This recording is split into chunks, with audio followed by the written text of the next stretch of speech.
Out of nowhere, she gets a knock on the door.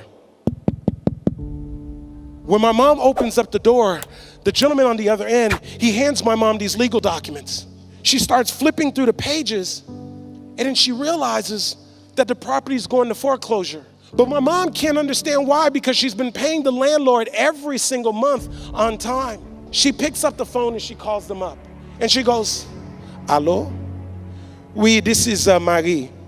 Yes, I received the papers in the mail. It says that the property is going to foreclosure. But I don't understand.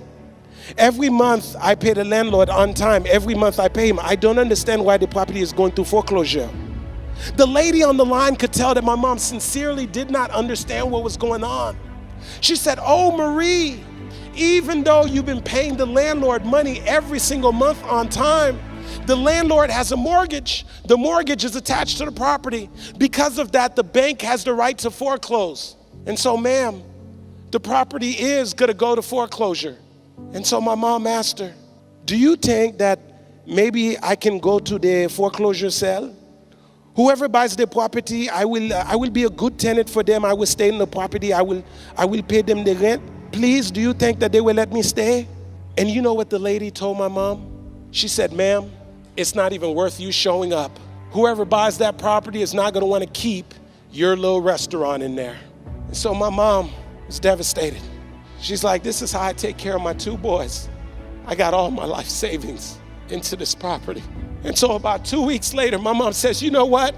I know that sometimes you don't just have to listen to what people tell you. There's some people that are going to try to talk you out of your dream.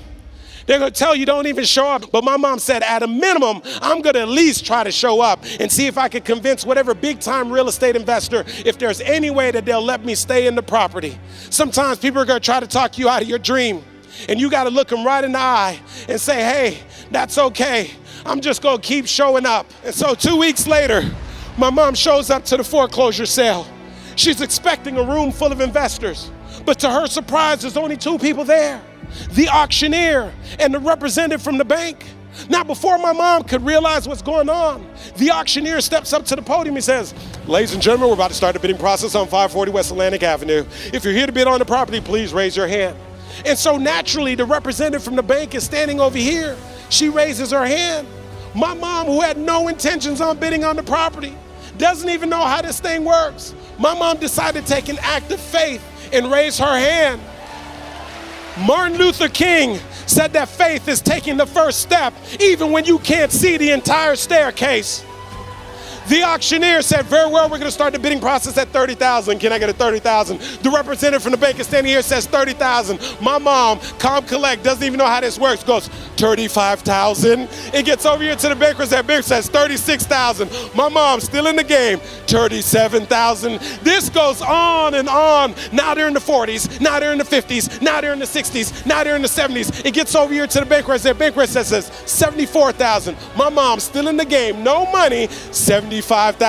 Gets over here to the bank rep says $76,000. Now, my mom's like, "I might as well have some fun. I don't have any money anyway.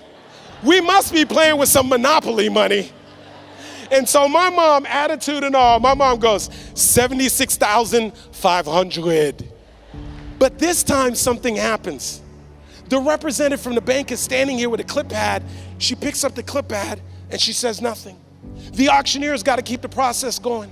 He goes, $76,500 going once, no answer.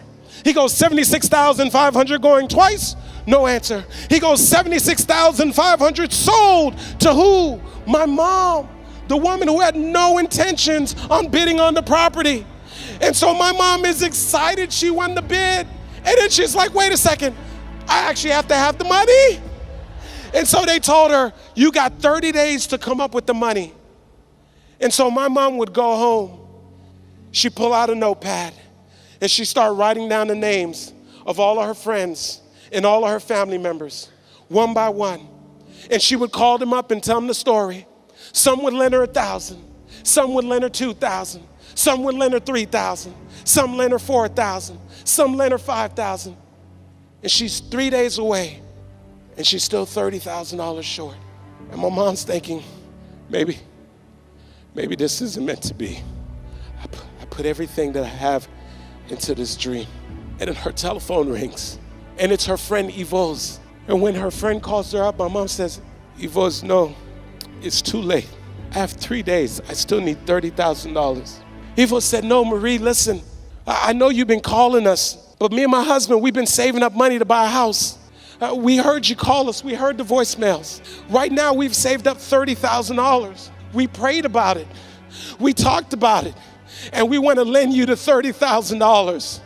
All my mom could say was thank you. And so my mom said thank you. So my mom would go and get the money from Evo's and all of her friends and all of her family members. And she would drive over to the bank and get a cashier's check. She would get back in the car, drive up to Palm Beach, look at that big, thick cashier's window with the little hole at the bottom. My mom would probably take that cashier's check and slide it through the little hole. And that day, my mom went from being the tenant to being the landlord, all because she was willing to show up. There are going to be times that you're going to be wondering, why should I keep showing up and working my business? Why should I keep at it? Why should I keep showing up to the conventions? Why should I keep picking up the phones and making the phone calls? Why should I keep fighting for my goals and fighting for my dreams? And what I want to remind you is that you got to show up for your life regardless of the circumstances. You got to show up in spite of the naysayers. You got to show up in spite of the conversation going on in your mind. But here's what I realized that my mom understood. That sometimes you got to be willing to do the things today that others won't do so that you can have the things tomorrow that others won't have. Most overnight success take 15 years. If you want to be an overnight success in this business, make the decision that you're going to be here for the long